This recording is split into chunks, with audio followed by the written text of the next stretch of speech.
Ashoka bio classes में आपका स्वागत है। आज हम बात करेंगे कोशिका के बारे में। जैसा कि यहाँ देख रहे हैं कि एक चित्र दिखाया गया है जो है प्लांट सेल यानी पादप कोशिका। कोशिका की खोज जो था 1665 ईस्वी में रॉबर्ट हुक ने किया था।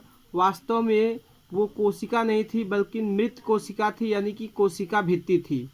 लेकिन श्रेय जो दिया जाता है इन्हीं को दिया जाता है। जीवित कोशिका की बात करें तो जीवित कोशिका का जो खोज किया था एंटोनी वान लीवेनहॉक ने। तो एंटोनी वान लीवेनहॉक ने जीवित कोशिका का खोज किया था और वास्तव में जो एंटोनी वान लीवेनहॉक ने खोजा था वो बैक्टीरिया था, यानी कि जीवाणु की कोशिका का खोज किया था। अब बात करते हैं पौधे की कोशिका जो होती है। तो पौधे की कोशिका में सबसे बाहरी परत क्या होता है? कोशिका भित्ति। यानी पौधे की कोशिका का सबसे बाहरी परत कोशिका भित्ति होती है जो सेलुलोज की मुख्यतः बनी होती है। और जंतु की कोशिका में कोशिका भित्ति नहीं पाई जाती है। इसके बाद कोशिका भित्ति के अंदर की जो परत होती है जो पूरे के पूरे जीव द्रव्य को बांध के रखती है। यानी कोशिका के अंदर जितना भी पदार्थ पाया जाता है सबको बोलते हैं जीव द्रव्य। जीव द्रव्य को बांध के जो रखती है उस संरचना को बोलते हैं कोशिका कला या प्लाज्मा मेम्ब्रेन। अब ये कोशिका के अंदर जितना भी पदार्थ, कोशिका कला के अंदर जितना भी पदार्थ पाया जाता है उसको जीव द्रव्य बोलते हैं। जीव द्रव्य को दो भागों में बांट सकते हैं। एक ये हो गया केंद्रक और बाकी जो पदार्थ बचे उसको बोलते हैं कोशिका द्रव्य। तो ये केंद्रक और कोशिका द्रव्य। तो केंद्रक की बात करें तो ये जो सर्कुलर संरचना दिख रही है इसको केंद्रक बोलते हैं। केंद्रक जो है दोहरी झिल्ली से घिरी हुई थी, इस दोहरी झिल्ली को बोलते हैं केंद्रक कला। केंद्रक की ये जो झिल्ली है इस झिल्ली को बोलते हैं केंद्रक कला। और इसके अंदर एक छोटी सी गोल संरचना होती है इसको बोलते हैं केंद्रिका। केंद्रक के अंदर डीएनए और हिस्टोन प्रोटीन का बना हुआ धागे जैसी ये संरचना होती है इसको बोलते हैं क्रोमैटिन धागा।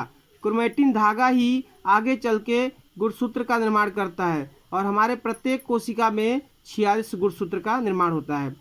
और इस केंद्रक के अंदर जो भी तरल पदार्थ भरा है इस तरल पदार्थ को बोलते हैं केंद्रक द्रव्य। तो इस तरह से केंद्रिका, केंद्रक कला, केंद्रक द्रव्य, क्रोमैटिन धागा को मिला के क्या बोला जाता है? केंद्रक। जो प्लांट सेल होती है, पौधे की कोशिका होती है, उसमें एक या दो बहुत बड़ा खाली स्थान होता है। तो यही जो बड़ा वाला खाली स्थान होता है जो व्हाइट कलर का दिख रहा है इसी खाली स्थान को बोलते हैं रिक्तिका। रिक्तिका का जो बाहरी कला होता है इस झिल्ली को बोलते हैं टोनोप्लास्ट और इसके अंदर जो तरल पदार्थ लिक्विड भरा होता है इसको बोलते हैं सेल सैप। इसी में क्या होता है? जल होता है, कुछ घुलित पदार्थ होते हैं, इसके अलावा वर्ड पिगमेंट्स होते हैं, पौधे में पाए जाने वाले कलर होते हैं। इसके अलावा ये जो कोशिका द्रव्य में देख रहे हैं कुछ संरचनाएं दिख रही हैं, इन संरचनाओं को बोलते हैं कोशिकांग। कोशिकांग जो होती है कोशिका के विभिन्न कार्यों को संपन्न करने का काम करती है। अब कोशिकांग की बात करें तो देखा जाए ये जो है केंद्रक कला से लगी हुई ये मुड़ी हुई नलिका जो होती है इसी को बोलते हैं अंतःद्रव्यी जालिका। इसी को एंडोप्लाज्मिक रेटिकुलम बोलते हैं। अंतःद्रव्यी जालिका कि यदि सतह पर राइबोसोम के कण होते हैं, अंतःद्रव्यी जालिका के सतह पर यदि राइबोसोम के कण होते हैं तो वो प्रोटीन संश्लेषण का काम करती है और इस अंतःद्रव्यी जालिका को बोलते हैं खुरदरी अंतःद्रव्यी जालिका। जिस पर राइबोसोम के कण होते हैं उसको बोलते हैं खुरदरी अंतःद्रव्यी जालिका और जिस पर राइबोसोम के कण नहीं होते उसको बोलते हैं चिकनी अंतःद्रव्यी जालिका। चिकनी अंतःद्रव्यी जालिका जो होती है ये वसा के लिपिड के संश्लेषण में सहयोग करती है, जबकि खुरदरी अंतःद्रव्यी जालिका जो होती है वो प्रोटीन संश्लेषण में सहयोग करती है। इसके अलावा जो प्लांट सेल है तो इसमें देख सकते हैं ये जो दिख रहा है ये संरचना जिसको बोलते हैं आप माइटोकॉन्ड्रिया। माइटोकॉन्ड्रिया का काम क्या होता है? श्वसन के फलस्वरूप ऊर्जा उत्पन्न करती है, इसीलिए इस माइटोकॉन्ड्रिया को कोशिका का ऊर्जा घर के नाम से भी जाना जाता है। ये हरे रंग की जो संरचना दिख रही है इसको बोलते हैं हरित लवक, इंग्लिश में क्लोरोप्लास्ट बोलते हैं। और ये हरित लवक जो होता है प्रकाश संश्लेषण के दौरान क्या करती है? भोजन का निर्माण करती है। पौधों में प्रकाश संश्लेषण विधि द्वारा ही भोजन का निर्माण होता है, तो भोजन बनाने का काम हरित लवक करता है, इसलिए हरित लवक को बोलते हैं कोशिका का रसोई घर। इसके अलावा देख सकते हैं ये छोटी छोटी संरचनाएं हैं जिसको बोलते हैं सूक्ष्म नलिकाएं, पराक्सीसोम बोलते हैं।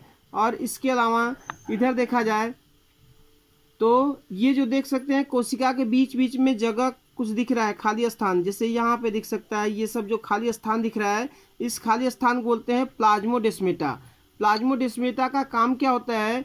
जैसे ये सेल है, ये कोशिका है, तो इसके बगल में लगी हुई दूसरी कोशिका होगी, इसके बगल में लगी हुई कोशिका होगी, इस तरह से ढेर सारी कोशिका होती है। तो एक कोशिका से दूसरे कोशिका में जो भोज्य पदार्थ का आवागमन होता है, अन्य पदार्थों का आवागमन होता है, इसी प्लाज्मोडेस्माटा के माध्यम से ही होता है। और इसमें राइबोसोम के कण होते हैं। राइबोसोम आपको पता ही है कि राइबोसोम क्या करता है, प्रोटीन संश्लेषण में योगदान करता है, इसलिए इसको बोलते हैं प्रोटीन की फैक्ट्री। यहाँ देख सकते हैं ये गाल्जी काय होता है। गाल्जी काय जो होता है प्लांट सेल में इसको डिक्टियोसोम के नाम से जानते हैं, और जंतुओं में इसको बोलते हैं, जंतु कोशिका में बोलते हैं इसको गाल्जी काय या गाल्जी अपरेटस, और प्लांट सेल में इसको बोलते हैं डिक्टियोसोम। ये जो होता है जब कोशिका विभाजन होता है तो कोशिका विभाजन के समय सेल प्लेट यानी कोशिका पट का निर्माण करता है, जिससे कोशिका विभाजित होती है, 2 भागों में बढ़ती है।